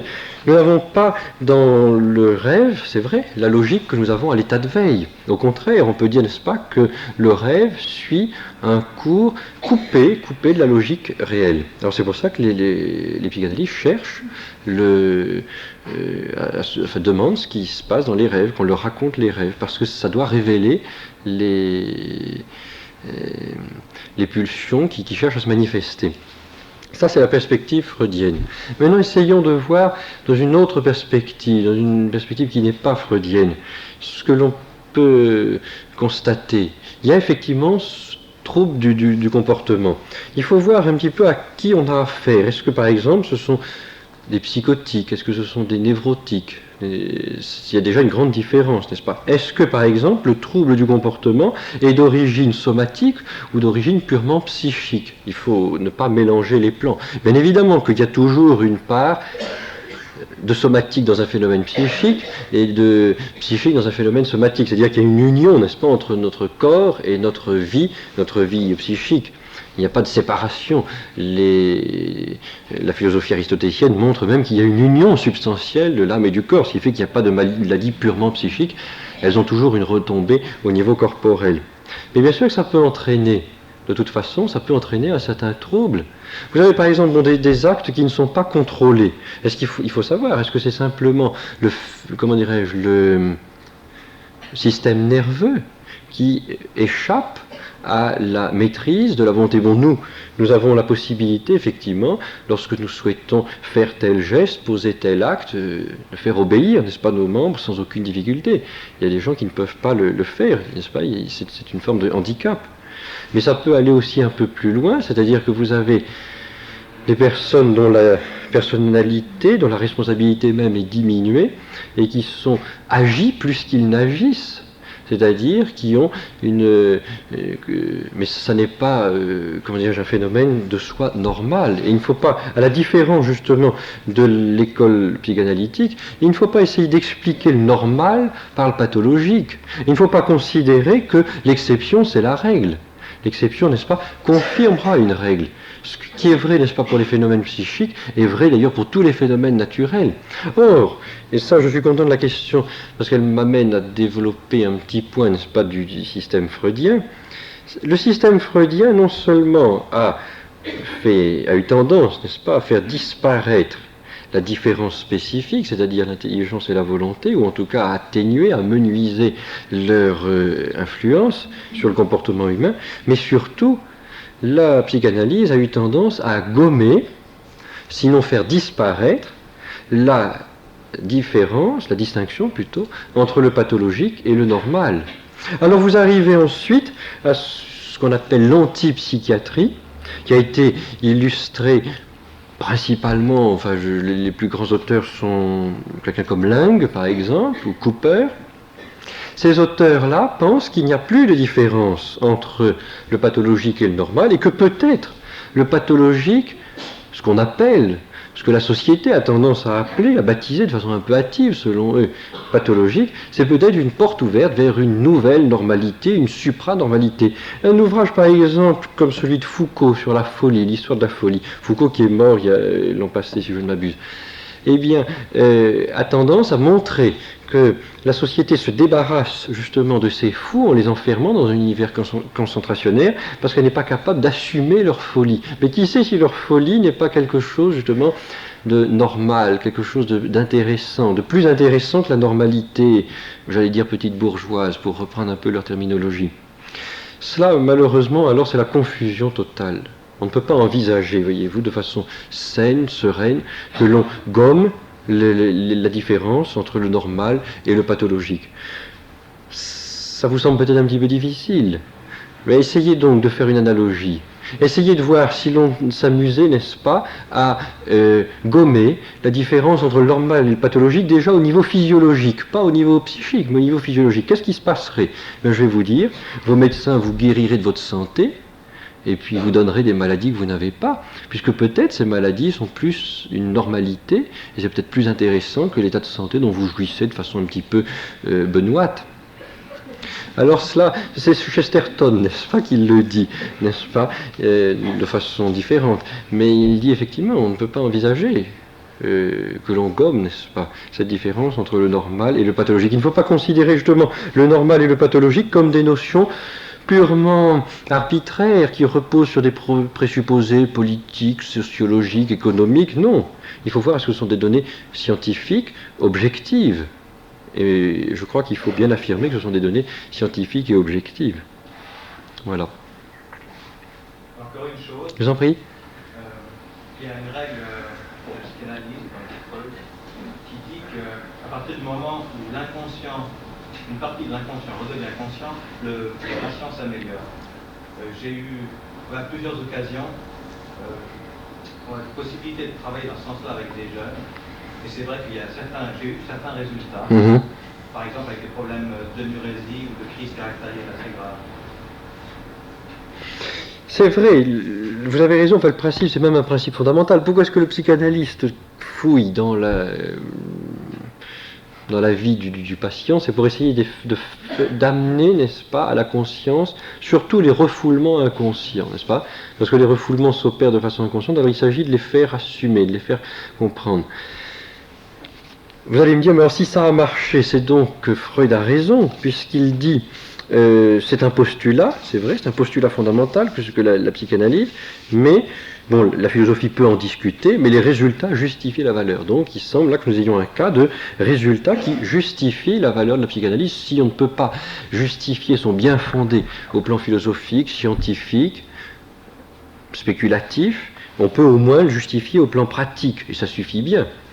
Au plan scientifique, j'ouvre une petite parenthèse, j'en profite, n'est-ce pas, pour placer un certain nombre de citations. Au plan scientifique, n'est-ce pas, il faut savoir que de grands psychiatres, par exemple même des psychiatres agnostiques, comme le professeur Debré Ridzen, qui a écrit un ouvrage qui s'intitule La scolastique freudienne. Donc même des gens comme cela refusent à la psychanalyse toute valeur scientifique. Qu'est-ce qu'il faut penser? Est-ce qu'il y a une valeur pratique? Est-ce que c'est vrai que si l'on fait passer un phénomène inconscient à la conscience, est-ce qu'on arrive à faire quelque chose? Il faut voir, voyez-vous, dans la perspective classique, il n'y a pas de phénomène purement inconscient. C'est-à-dire, même quelqu'un comme Sartre, qui n'est pas spécialement de notre chapelle, eh bien, Sartre disait il n'y a pas de phénomène inconscient. Il y a des phénomènes subconscients, mal conscients, dont on peut prendre conscience, mais qui ne sont pas complètement enfermés dans un inconscient qu'on ne pourrait jamais ouvrir. Un inconscient, par définition, c'est quelque chose qui ne passe jamais à la conscience. En revanche, ce qui est subconscient, c'est ce qui se trouve sous le seuil de la conscience, et ça, on peut le faire passer à la conscience. Cela arrive, et là vous avez raison, il y a effectivement parfois des causes de souffrance psychologique qui sont un peu subconscientes. Et puis si on arrive à en prendre conscience, on arrive notamment à la dominer. Prendre conscience, ce que ça veut dire? Ça veut dire la faire passer dans la sphère de la raison. Parce que la raison, justement, peut peut-être dominer. Je vais vous donner un exemple. J'imagine, par exemple, que vous vous trouvez dans une salle, et je ne sais pas pourquoi, mais chaque fois que vous êtes dans cette salle, vous vous sentez mal à l'aise. Pourquoi? Vous ne savez pas très bien, mais chaque fois que vous passez là, dans une maison, vous passez dans une maison, et vous êtes mal à l'aise. Qu'est-ce qui se passe? Il arrive souvent qu'à ce lieu soit attaché un événement dont vous avez peut-être un petit peu oublié la nature, vous avez, je ne sais pas, eu un deuil, une douleur. Et nous nous fixons, n'est-ce pas, nous gardons présents dans la mémoire sensible, n'est-ce pas, les lieux, et nous associons fatalement à ces lieux telle souffrance que nous avons eu à subir dans ces lieux. C'est une souffrance, je ne dirais pas inconsciente, mais dont l'origine n'est pas inconsciente, mais elle est subconsciente, c'est-à-dire que l'on ne perçoit pas très très bien. Si l'on arrive un peu à faire expliquer à la personne pourquoi, qu'est-ce qui s'est passé dans cette pièce, qu'est-ce qui vous a... Par exemple, la plupart d'entre nous, nous avons un peu une pièce où nous avons vu quelqu'un mourir, des gens que nous aimions. Alors, on s'aperçoit effectivement, oui. Est-ce que c'est... On fait passer cela alors au plan conscient, on fait passer ça au plan raisonnable, et qu'est-ce qui se passe? On s'aperçoit peut-être justement que cette souffrance peut être raisonnée. Et l'on peut s'apercevoir que ce ne sont pas les murs qui nous font souffrir, c'est le souvenir qui est associé à ce lieu. Voilà un exemple assez simple, mais qui vous montre qu'on peut faire prendre conscience aux gens, non pas de phénomènes inconscients, comme Freud le voulait, mais de phénomènes plutôt de type subconscient, mais qui peuvent être analysés. Je ne dis pas psychanalysés, mais analysés. Voilà.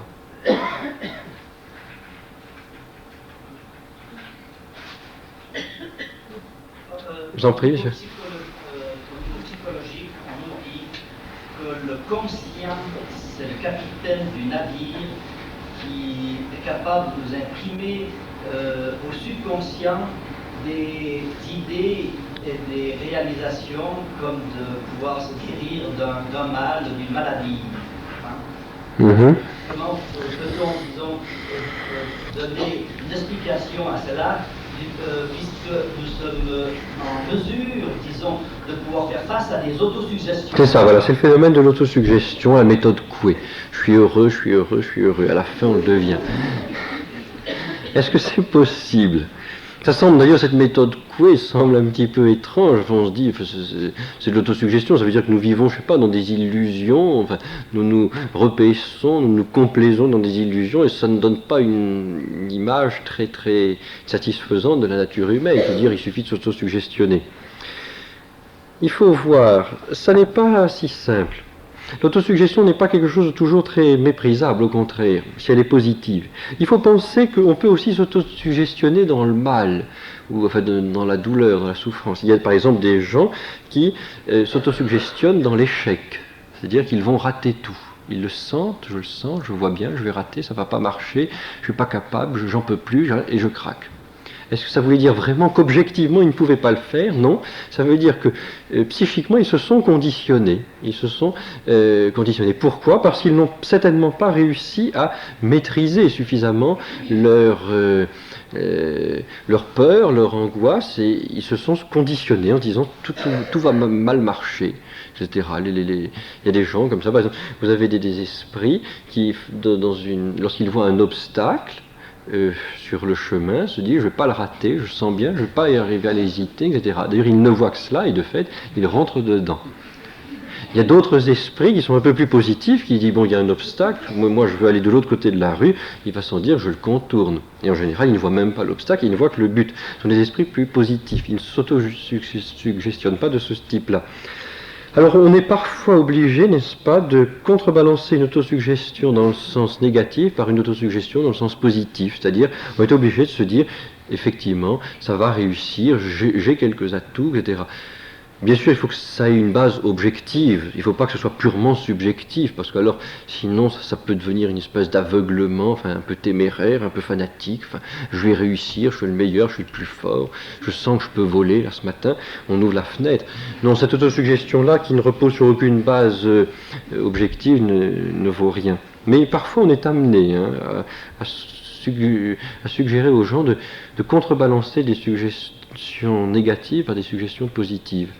Et c'est pas une mauvaise chose. Pourquoi? Alors vous me dites, est-ce que c'est effectivement le conscient qui travaille sur le subconscient? Oui, parce que souvent, n'est-ce pas, ces angoisses, ces peurs ne sont pas très raisonnées, donc pas très conscientes.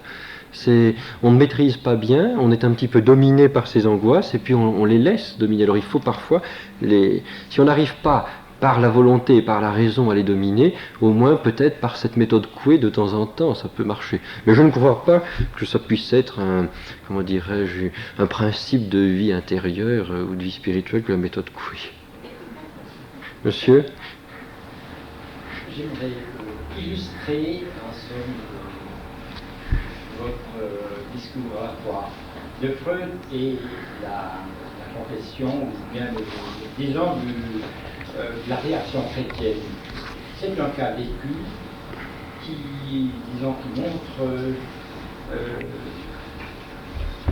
la pauvreté de résultat de la psychologie d'analyse psychologique c'est ceci, c'est un jeune homme qui a eu une enfance, un père sévère, il a été éduqué très rigidement, et puis voilà que, il y a l'âge de la fréquentation, il fait la connaissance d'une jeune fille qui lui plaît, et puis voilà que la jeune fille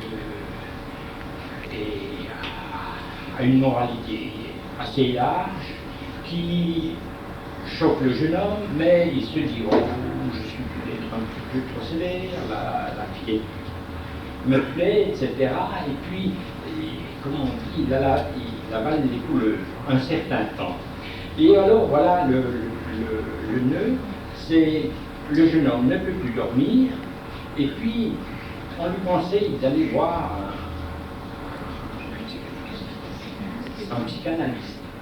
Et puis le psychanalyste lui dit, bien voilà, il vous faut raconter un petit peu votre existence jusqu'ici, on va fouiller, voir s'il n'y a pas quelque chose qui vous tracasse et qui est dans votre inconscient, ou plutôt dans votre subconscient. Et alors, le jeune homme explique son affaire, et puis le psychiatre, disons l'analyste, lui dit, bien voilà, je suis justement content, puisque vous avez eu une éducation tellement rigide, etc., je suis content que vous allez vous épanouir, en tout cas avec la jeune fille, il faut continuer, etc. Moi je pense que plutôt c'est votre éducation, c'est votre éducation très sévère avec votre père, et puis maintenant vous arrivez à être un homme, voulez vous épanouir, et puis il y a un conflit en vous, etc. Mais il faut prendre conscience de ça. Et alors, en somme, il tapait à côté. Parce que, inconsciemment, le jeune homme n'a pas pensé de lui dire les questions, disons, l'orientation des questions psychiatres ou psychanalystes, l'ont orienté autrement. Il voyait tout de suite que c'était cette éducation primitive, cette rigidité, ces contraintes, et maintenant qu'on fait soulever le poulet. Et dans la réalité, c'était que le jeune homme s'était rendu compte qu'il avait, c'était fondamentalement contre sa conscience, qu'il avait continué une fréquentation de ces jeunes filles, malgré l'esprit, disons, franchement, non chrétien. C'est ça, je pense. Et puis, c'est, disons, ça a éclaté quand le jeune homme a pris conscience, en demandant un discours du ciel, a pris conscience, a eu une lumière, et puis qu'il a vu l'origine de, disons, son conflit, et que c'était justement la jeune fille qui l'inquiétait, et puis qui l'empêchait de dormir, et que c'était pas l'éducation primitive. C'est ça. Je pense que vous avez raison. Il ne faut pas donc considérer, voyez-vous, la psychanalyse comme un discours neutre. Il ne faut pas, lorsque l'on va voir un psychanalyste, qu'on pense qu'on a affaire à un homme dont l'intelligence est parfaitement vierge, comme une cire, n'est-ce pas, parfaitement malléable. Non, il faut bien penser que s'il veut analyser, il lui faut des éléments d'analyse. Il arrive avec ces éléments d'analyse, il les propose, il les suggère, évidemment. C'est-à-dire que il ne peut pas... on a présenté le rôle du psychanalyste de la façon la plus neutre possible. Vous savez donc comment se passe une cure psychanalytique, faite selon les règles de l'art. Donc la personne est détendue, allongée, et dans une atmosphère un petit peu sécurisante, et puis le psychanalyste se tient, n'est-ce pas, un petit peu en retrait d'elle, et d'une voix suave, pose des petites questions de temps en temps, comme ça, mais il n'intervient presque pas, s'efforce de ne pas interpréter, etc. Mais enfin, il n'empêche lui qui pose les questions, et il suggère un petit peu dans telle ou telle direction. Lui, quel est le fil conducteur de son questionnaire? Il est évident qu'il ne va pas réinventer la psychologie à chaque patient. Il se sert, n'est-ce pas, du schéma freudien qui lui est proposé. Pour lui, n'est-ce pas, l'âme humaine se compose de 3 instances. Alors il lui faut chercher le ça, le moi et le surmoi. Par exemple, dans le cas de votre jeune homme, il lui faut chercher le surmoi en premier, et le surmoi, donc, c'est la conscience, donc c'est l'éducation parentale sévère. Pour lui, il faut donc faire comprendre, c'est ça, vous devez vous débarrasser, vous avez un surmoi trop fort qui verrouille votre ça, qui vous empêche de vous épanouir, donc il va falloir jeter aux orties un peu le surmoi, ou en tout cas l'amenuiser. Ensuite, il va chercher le moi, comment est-ce que la personne se débat dans son conflit, puis qu'est-ce qu'il y a dans le ça. Alors là, en demandant un petit peu au niveau des rêves, comment est-ce que ça se manifeste, savoir effectivement si c'est d'ordre affectif ou autre. Mais ça, c'est certain. On ne peut pas, voyez-vous, envisager, encore une fois, la psychanalyse comme quelque chose de neutre. Ça n'est pas neutre. Ils arrivent avec nécessairement une vision des choses. Alors l'important, je ne dis pas que, je ne leur reproche pas d'arriver avec une vision des choses. Je crois qu'il est impossible de ne pas envisager le réel avec une vision des choses, mais il faut savoir si cette vision des choses correspond au réel, ou si elle ne correspond qu'à certaines visions de Freud. Et alors, puisque j'en profite un petit peu pour vous donner une bibliographie, il y a plusieurs auteurs qui se sont intéressés alors à la nature psychique de Freud lui-même, c'est-à-dire qu'on s'est intéressé, on ne l'a pas psychanalysé, pas directement, mais enfin, vous savez, n'est-ce pas, que pour être psychanalyste, il faut avoir été psychanalysé. C'est-à-dire que vous ne pouvez pas exercer la psychanalyse, enfin, je vous donne donc ce conseil pour ceux qui veulent s'orienter vers cette carrière. On ne peut pas, n'est-ce pas, psychanalyser les autres si on n'a pas soi-même été psychanalysé. Or, Freud lui-même ne l'a pas été. C'est intéressant. Alors, il l'a été à titre posthume, un des derniers ouvrages qui pourtant quelqu'un qui n'est pas du tout de notre bord, intellectuel, philosophique ou spirituel, c'est l'ouvrage de Zwang, n'est-ce pas, monsieur Zwang, le docteur Zwang, qui s'intitule La statue de Freud. C'est un des réquisitoires les plus accablants qu'on puisse faire. Mais puis vous avez des ouvrages au titre évocateur, Sigmund le Tourmenté par exemple, c'était son prénom, qui montre, n'est-ce pas, alors le rôle de sa famille dans le comportement de Freud, le rôle aussi de son éducation, et puis les difficultés qu'il a rencontrées dans la vie de tous les jours.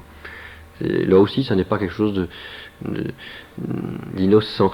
On peut faire une conclusion qui est faite par la plupart de ces auteurs qui se sont intéressés à la psychologie de Freud, c'est qu'il semble, n'est-ce pas, on retrouve de façon générale, universelle, abstraite, dans le système freudien des problèmes qui étaient très concrets, très personnels pour M. Freud lui-même.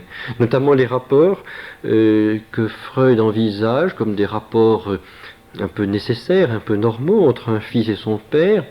Tout cela, n'est-ce pas, est dirigé, guidé par le complexe d'Œdipe. Vous connaissez la légende d'Œdipe, n'est-ce pas, donc celui qui tue son père et qui s'unit à sa mère. Donc pour lui, c'est le schéma, n'est-ce pas, des rapports familiaux.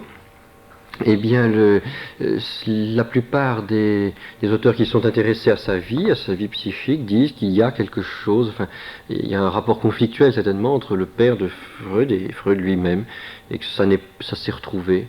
Ça porte un nom très, très simple.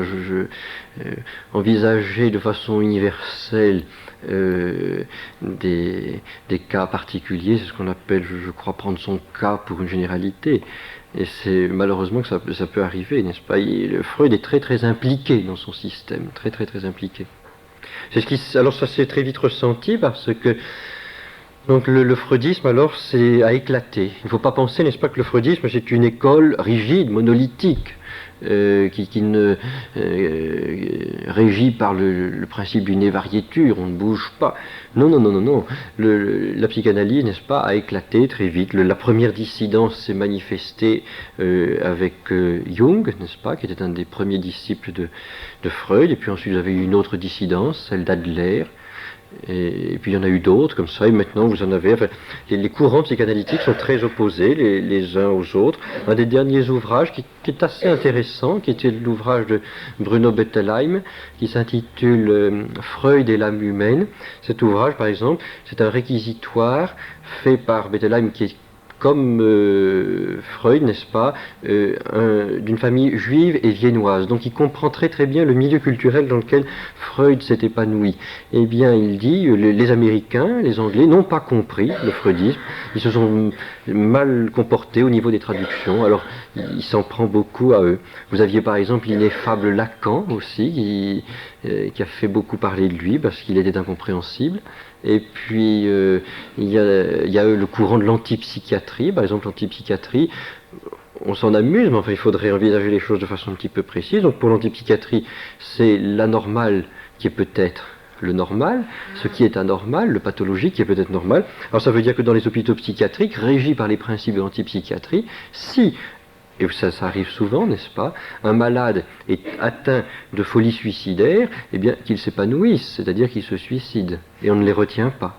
Parce que ça serait concentrationnaire, ça serait l'empêcher de se réaliser.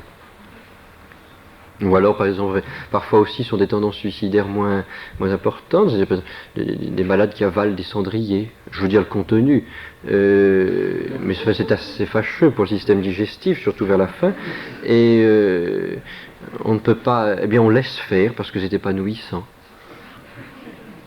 Là, on touche vraiment à des choses, je prends ça de façon petit peu détaché, avec un certain recul, mais il y a des citations, notamment de Ling et de Cooper, qui sont assez effrayantes, où on présente, n'est-ce pas, les perversions, même de graves perversions, comme étant des choses tout à fait intéressantes, normales et épanouissantes.